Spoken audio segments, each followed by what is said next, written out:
What is it about true love that touches every heart? Why does this simple phrase, "I love you," evoke such universal joy?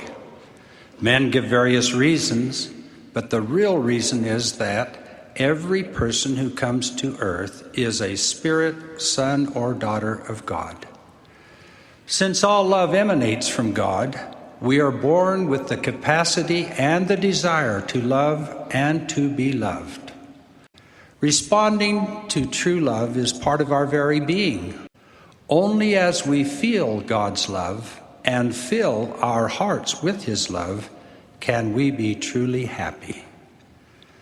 God's love fills the immensity of space.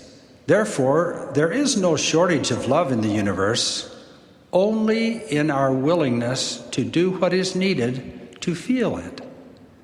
To do this, Jesus explained, we must, quote, "love the Lord thy God with all thy heart, soul, strength, and mind, and thy neighbor as thyself." The more we obey God, the more we desire to help others. The more we help others, the more we love God, and on and on.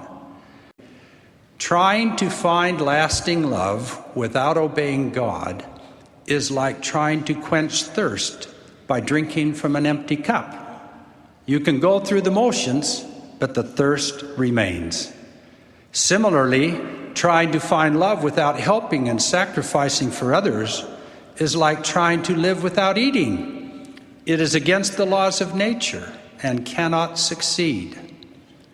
We cannot fake love.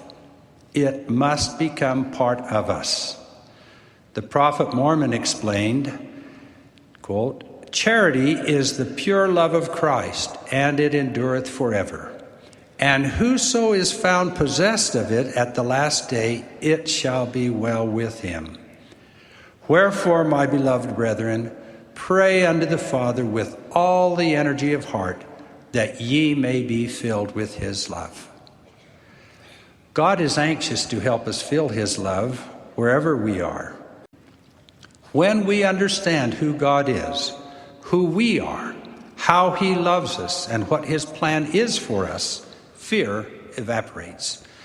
When we get the tiniest glimpse of these truths, our concern over worldly things vanishes. I learned that just as rockets must overcome the pull of gravity to roar into space, so we must overcome the pull of the world to soar into the eternal realms of understanding and love. I thank God for this choice time and for the many reminders of his love. The sun, the moon, the stars, the earth, the birth of a child, the smile of a friend. I thanked him for scriptures, for the privilege of prayer, and for that most marvelous reminder of his love, the sacrament.